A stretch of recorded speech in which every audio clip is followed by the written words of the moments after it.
मी लहानपणापासून फक्त गरिबीच बघत आले होते आणि लग्नानंतरही माझी तशीच परिस्थिती होती. म्हणून आता मी या गरिबीला पूर्णपणे कंटाळले होते. माझी एक बालपणीची मैत्रीण होती माधुरी. तिचेही लग्न झाले होते. एक दिवस तिने मला तिच्या पतीसोबत एक रात्र घालवायला सांगितलं. याच्या बदल्यात ती मला लाखो रुपये द्यायला तयार होती. माधुरीचं माझ्यावर खूप उपकार होते म्हणून कुठलाही विचार न करता मी या गोष्टीसाठी तयार झाले. मग माझ्या मैत्रिणीने मला वधूप्रमाणे सजवून तिच्या नवऱ्याच्या खोलीत पाठवलं. मात्र त्यावेळी तिच्या नवऱ्याने माझ्यासोबत असं काही केलं की त्याने माझा जीवच जायचा बाकी राहिला होता. मित्रांनो, माझं नाव पल्लवी आहे. माझ्या आयुष्यातील एक अशी दुःखद कहाणी आहे जी आज मी तुम्हाला सांगणार आहे. माझे लग्न एका खेड्यागावात झालं होतं आणि माझे लग्न एका अशा व्यक्तीशी झालं होतं ज्याला ना घराची काळजी होती ना आपल्या बायकोची आणि मुलांची. तो एक अतिशय बिघडलेला लबाड माणूस होता.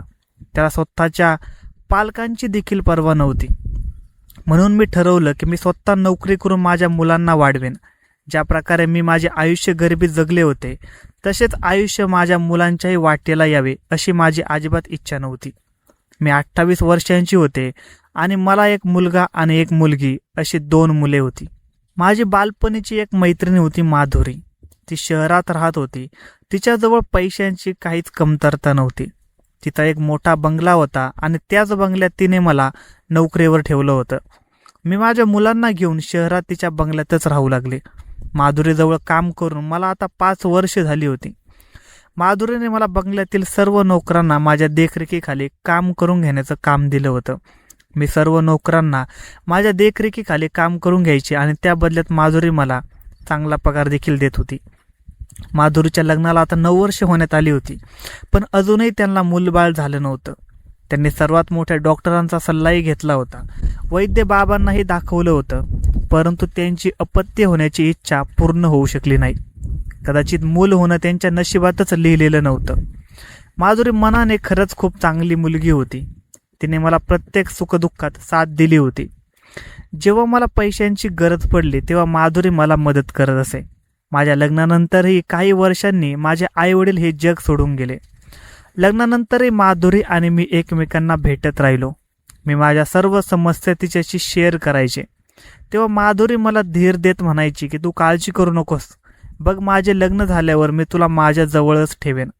प्रत्येक लहान मोठी गोष्ट मी तुझ्यासोबत आणि माझ्यासोबतच ती शेअर करायची. माधुरीचे लग्न झाले तेव्हा मला 2 मुले झाली होती, पण घरात गरिबीचं सावट होतं. म्हणून माधुरीने मला तिच्या बंगल्यावरच कामाला ठेवून घेतलं. माधुरी लहानपासूनच आयुष्य आरामात राहिलेली मुलगी होती आणि तिचे लग्नही चांगल्या कुटुंबात झालं होतं. खूप मोठा बंगला होता, नोकर होते. तिच्या नवऱ्याचा पण मोठा बिझनेस होता. तिच्या आयुष्यात पैशाची तर काहीच कमतरता नव्हती. कमतरता होती ती फक्त मुलांची. जेव्हा कधी मी माधुरीला दुःखी पाहायचे तेव्हा मी देखील उदास व्हायचे. माधुरीचा नवराही खूप काळजीत होता. त्या दोघा पती पत्नीमध्ये खूप प्रेम होतं, पण आता मूल न झाल्यामुळे त्यांच्यात लहान सहान भांडणे होऊ लागली होती. माधुरीच्या नवऱ्याने माधुरीला आता स्पष्ट सांगितलं होतं की काहीही झाले तरी त्याला स्वतःचं एक मूल हवं आहे. त्याला त्याच्या कुटुंबाला पुढे न्यायचं होतं आणि जर मूल झालं नाही तर त्याच्या इतक्या संपत्तीला वारस कोण राहणार. म्हणून माधुरीचे पती दीपक यांना त्यांच्या कुटुंबासाठी वारस हवा होता. अनेकांनी त्यांना मूल दत्तक घेण्याचा सल्लाही दिला होता, पण दीपक खूप जिद्दी माणूस होता. त्याला स्वतःचाच अंश हवा होता. दीपकने सर्व प्रयत्न केले पण माधुरी गर्भवती होऊ शकली नाही आणि यामुळे त्याला खूप नैराश्य येऊ लागले. या बाबतीत त्याने जादूटोणाही सुरू केला होता, पण सर्व प्रयत्न फसले आणि आता ते शांतपणे बसले होते. मूल झाले नाही तर दुसरे लग्न करणार असल्याचं दीपकने स्पष्ट सांगितलं होतं. माधुरीचे दीपकवर खूप प्रेम होते आणि तिला ते अजिबात नको होतं की तिच्या नवऱ्याने तिच्या डोळ्यासमोरील दुसरी स्त्री आणावी. दीपकच्याही माधुरीवर खूप प्रेम होतं, पण तोही मुलासाठी लाचार झाला होता. त्यावेळी त्याने लग्न करण्याचा निर्णय घेतला होता आणि तो कोणत्याही परिस्थितीत आपला निर्णय बदलणार नव्हता. त्याने स्पष्ट सांगितलं होतं की या प्रतीक्षेला 9 वर्ष झाली आहे आणि आता तो आणखी प्रतीक्षा करणार नाही. नवऱ्याचं बोलणं ऐकून माधुरी खूप अस्वस्थ झाली आणि तिच्या डोळ्यातून अश्रू वाहू लागले. माधुरीच्या डोळ्यातील अश्रू पाहून दीपकही अस्वस्थ व्हायचा आणि प्रत्येक वेळी तिच्या अश्रूमुळे असह्य होऊन तो विचार बदलायचा. त्याने माधुरीला आश्वासन दिलं होतं की तिचा तो आधार आणि स्नान आहे. ते दुसरी स्त्री घेऊ शकत नाही. त्याला फक्त मुलासाठी दुसरी बायको हवी आहे. दीपकच्या निर्णयाने आता घरात भांडणे वाढू लागली होती. माधुरीचे दुःख मला बघवत नव्हतं. मी माधुरीला समजावलं की माधुरी, काळजी करू नकोस, सगळं काही ठीक होईल. देवावर विश्वास ठेव, तो तुझं काहीही वाईट करणार नाही. तू खूप चांगली आहेस, इतरांना मदत करतेस, मग देव तुला कसं दुःख देऊ शकतो? यावर माधुरी म्हणू लागली की पल्लवी, तुला नाही कळत माझं दुःख. माझ्या नवऱ्याच्या आयुष्यात कोणा दुसऱ्या बाईला मी नाही सहन करू शकत. माझे दीपकवर खूप प्रेम आहे. त्याला असे स्वतःपासून दूर जाताना मी नाही बघू शकत. जर दीपकचे माझ्यावर प्रेम असले असते तर त्याने दुसऱ्या लग्नाचा विचारही केला नसता. यावर मी फक्त माधुरीला समजावले की काळजी करू नकोस, दीपक तुझ्यावर खूप प्रेम करतो आणि तो फक्त मजबुरीने दुसऱ्या लग्नाचा विचार करतोय. यावर माधुरी म्हणू लागली की तुला काय माहीत, माझ्या नवऱ्याची दुसरी बायको जेव्हा या घरात येईल आणि मुलाला जन्म देईल तेव्हा त्याच्या मनात माझ्यासाठी असलेलं प्रेम देखील संपून जाईल. कारण मी वांझ आहे, मी त्याला मूल देऊ शकत नाही आणि ती त्याच्या मुलाला जन्म देऊन त्याच्या मनावर राज्य करेल. मग माझी लायकी या घरातील नोकरांपेक्षा वाईट होईल आणि मला हे अजिबात नकोय. दीपकचे दुसरं लग्न झालं तर या घरातील माझे अस्तित्व पूर्णपणे नष्ट होईल आणि हे मी कोणत्याही किमतीत होऊ देणार नाही. मी नक्कीच काहीतरी मार्ग काढेन. माधुरी प्रचंड अस्वस्थ होऊन इकडे तिकडे फेऱ्या मारत होती. फेरे मारताना ती माझ्याकडे बघून अचानक थांबली आणि माझ्या चेहऱ्याकडे विचित्र नजरेने पाहू लागली. तिला अचानक काय झालं, ती माझ्याकडे अशी का पाहत आहे असा विचार करत मीही तिच्याकडे बघत होते. माधुरी माझा हात धरून सोफ्यावर बसली आणि म्हणू लागली, पल्लवी, तू माझी एक मदत करशील? तिच्या डोळ्यात अश्रू होते. तिच्या या प्रश्नावर मी आश्चर्यचकित झाले. मी म्हणाले, हो माधुरी, मी तुझ्यासाठी सदैव तयार आहे. फक्त मला सांग की मी कशा प्रकारे मदत करू शकते. यावरती म्हणाली की आज मी तुझ्याकडे जी मदत मागणार आहे, कदाचित तू या मदतीसाठी कधीच तयार होणार नाहीस. ते ऐकल्यानंतर मला पुन्हा आश्चर्य वाटलं की असे कोणतं काम आहे आणि अशी कोणती मदत आहे जी मी करू शकत नाही. मी म्हणाले, माधुरी, मी तुला सर्व प्रकारे मदत करण्याचा प्रयत्न करेन, तू फक्त सांग की काय काम आहे. यावर माधुरीने मला जे काही सांगितलं ते ऐकून तर माझ्या पायाखालची जमीनच सरकली. माधुरीने माझ्याकडून जी मदत मागितली होती ती ऐकून तर मी क्षणभर स्तब्ध झाले. ती माझ्या चेहऱ्यावरचे हावभाव बघून समजली आणि तिच्या चेहऱ्यावर निराशा पसरली. ती म्हणाली की मला माहीत आहे, मला या प्रकरणात मदत करणार नाहीस तू, कारण हे काम खरंच खूप अवघड आहे. कुठलीही महिला हे काम इतक्या सहजासहजी करणार नाही. तिचे बोलणं ऐकून मी विचारात हरवून गेले होते. मला पाहून माधुरी म्हणायला लागली की तू मला मदत केली तर मी तुला या कामासाठी पूर्ण 70 लाख रुपये देईन. एवढी मोठी रक्कम ऐकून मला तर धक्काच बसला. इतका पैसा मी आयुष्यात कधीच बघितला नव्हता. त्या क्षणी माझ्या डोळ्यासमोर 70 लाख तरंगू लागले. जशी मी तुम्हाला सांगितले होते की मी खूप गरीब आहे, माझे बालपण गरिबीत गेले, माझे लग्नही एका गरीब माणसाची झाले, म्हणून त्यावेळी इतक्या पैशांचं नाव ऐकून माझे तर भानच हरपलं होतं. आणि मला पूर्ण विश्वास होता की जेव्हा माझा नवरा सुमारे 70 लाख रुपये ऐकेल तेव्हा तो या कामासाठी नक्कीच तयार होईल. असा विचार करूनच मी माधुरीला काम करून देण्याचे मान्य केले.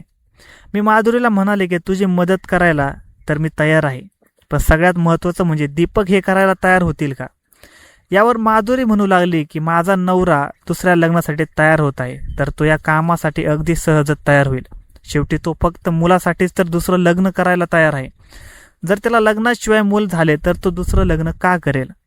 यावर मी म्हणाले की माधुरी, तू या दीपकशी बोलून नीट विचार कर, तुला वाटतं तितकं हे काम सोपं नाहीये. यावर माधुरी म्हणाली की मी हा निर्णय मोठ्या कष्टाने घेतला आहे आणि मी माझ्या निर्णयापासून मागे अजिबात हटणार नाही. त्यामुळे तू काळजी करू नकोस, तू फक्त मला मदत करण्यास तयार राहा. माधुरी तिच्या निर्णयावर ठाम होती. ती म्हणाली की सवतीला आयुष्यभर सहन करण्यापेक्षा हेच करणे चांगले आहे. काही रात्री हा त्रास सहन करण्यासाठी मी पण माझे मन बळकट केले आहे. हे काम खरोखरच खूप कठीण होते. जर माझ्या नवऱ्याने मला परवानगी दिली तर मी माधुरीला शक्य तितकी मदत करण्यास तयार होते. पण मला दीपकची भीती वाटत होती, कारण दीपक खूप गरम स्वभावाचा होता.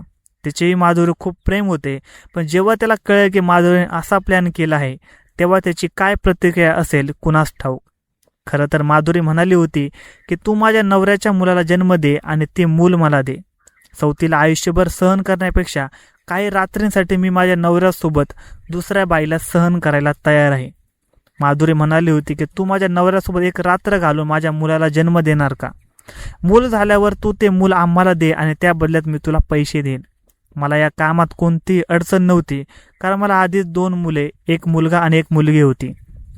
त्यामुळे मला तिसऱ्या मुलाची इच्छा नव्हती. दीपकला स्वतःचे मूल हवे होते, नाहीतर मी माझे 1 मूलसुद्धा माधुरीला द्यायला तयार होते. माधुरी मला म्हणू लागली की पल्लवी मला माफ कर. मुलगा जन्माला आल्यानंतर त्याला माझ्या स्वाधीन करून तू तुझ्या गावी परत जा, कारण माणसाचा स्वभाव बदलेल यावर भरोसा नसतो. माफ कर बाळ झाल्यावर मी तुला माझ्या घरी कामावर ठेवू शकत नाही. मला माधुरी या बोलण्यावर खूप वाईट वाटले. मी तिला म्हणाले की मग मी कुठे काम करणार, मी माझ्या मुलांना कसे वाढवणार, तुला माझ्या घरची परिस्थिती चांगलीच माहीत आहे. यावर माधुरी म्हणाली की 70 लाख रुपये मिळाल्यानंतर तुला नोकरी करण्याची गरजच नाही, आणि तरीही तुला अडचण येत असेल तर तुझ्याकडे माझा नंबर आहे, तू मला कॉल करू शकतेस. जेवढी तुला पैशांची गरज असेल तेवढे मी तुला महिने पैसे देत राहीन, कारण मी आयुष्यभर तुझी ऋणी राहीन. हे ऐकून मला आनंद झाला की मला कोणतेही काम न करता महिने पैसे मिळत राहतील. मी माझ्या नवऱ्याला फोन करून सर्व काही सांगितलं. आधी माझ्या नवऱ्याला राग आला, कारण तो पुरुष आहे. कोणताही पुरुष आपल्या पत्नीला दुसऱ्या पुरुषासोबत रात्र घालवू देऊ शकत नाही, हे तर उघडच आहे. पण माझा नवरा लोभी आणि आळशी होता. मी नोकरीला लागल्यापासून त्याने काम करणे सोडून दिलं होतं. त्याला हरामाचे अन्न खाण्याची सवय लागली होती. जेव्हा माझ्या नवऱ्याला मी 70 लाख रुपयाबद्दल सांगितलं तेव्हा त्यानेही मला परवानगी दिली. आम्हाला फक्त पैशांची चिंता होती. जेव्हा मी माधुरीला सांगितले की माझ्या नवऱ्याने होकार दिला आहे तेव्हा तिला खूप आनंद झाला, आणि तिने मला सांगितले की दीपकने देखील होकार दिला आहे. सुरुवातीला तो काही नखरे दाखवत होता, पण त्याला स्वतःचे मूल हवे आहे म्हणून त्याने देखील होकार दिला आहे. रात्र होताच माधुरीने मला तिच्या खोलीत पाठवलं. आज मला माधुरीच्या डोळ्यात खूप असहायता दिसत होती. आज मी तिला पाण्याविना माशासारखे त्रासलेले पाहिले. मी तिला मिठी मारली आणि म्हणाले की माधुरी, तू निराश होऊ नकोस, सर्व काही ठीक होईल. असे बोलून मी दीपकच्या खोलीत आले. माझे हृदय विचित्र पद्धतीने धडधडत होते. दुसऱ्याच्या नवऱ्यासोबत रात्र घालवणे ही काही सोपी गोष्ट नव्हती. आजपर्यंत माझ्या नवऱ्याशिवाय इतर कुणीही मला हात लावला नव्हता.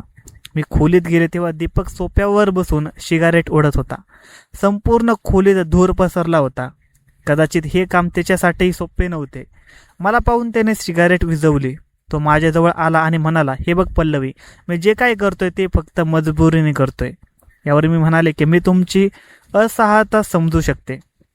हळूहळू दीपक माझ्या जवळ येऊ लागला. यावेळी त्याच्या चेहऱ्यावर वेदनांच्या खुणा स्पष्ट दिसत होत्या. मला मिठीत घेऊन त्याने डोळे मिटले. कदाचित तो माधुरीचाच विचार करत असावा, पण माधुरीसाठी ती रात्रसुद्धा कठीण होती. पण आम्हाला जास्त वेळ वाट पाहावी लागली नाही. लवकरच मी गरोदर राहिले. माधुरीने मला शहरातील सर्वोत्तम डॉक्टरांना दाखवलं.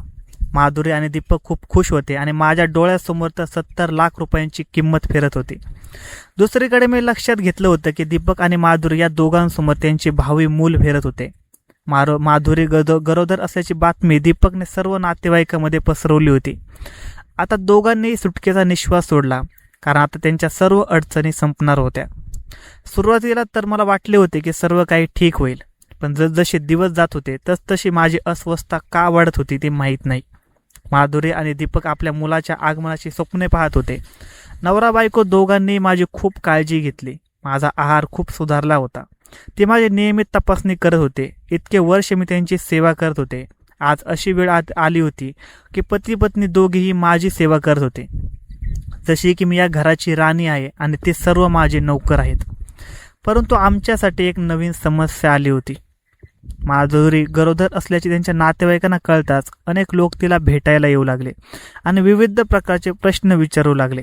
आता माधुरी गरोदर नव्हती, त्यामुळे तिच्याकडे प्रश्नाची उत्तरे नव्हती आणि ती गोंधळून जायची. तेव्हा दीपक म्हणाले की आता इथे राहणं योग्य नाही. कोणी ना कोणी इथे येत राहतं, म्हणून आपण दुसऱ्या शहरात बांधलेल्या बंगल्यात राहायला जायला हवं. आपण तिथे आरामात वेळ घालू. मी लोकांना सांगेन की डॉक्टरांना हवामान बदलण्याचा सल्ला दिला आहे, कारण माधुरीला एकाच ठिकाणी राहताना अस्वस्थ वाटू लागले आहे. अशा प्रकारे कोणतीही अडचण येणार नाही. माधुरीला पण ही कल्पना आवडली. मग दीपकने मला आणि माधुरीला त्यांच्या दुसऱ्या घरात शिफ्ट केले. त्या घरात दीपकने आमच्या कामासाठी एक मोलकरीण आणि एक चौकीदारही पाठवला होता. त्या घरातही आवश्यक असलेल्या प्रत्येक वस्तू होत्या. माधुरीने मला प्रत्येक प्रकारे आनंदी ठेवण्याचा प्रयत्न केला.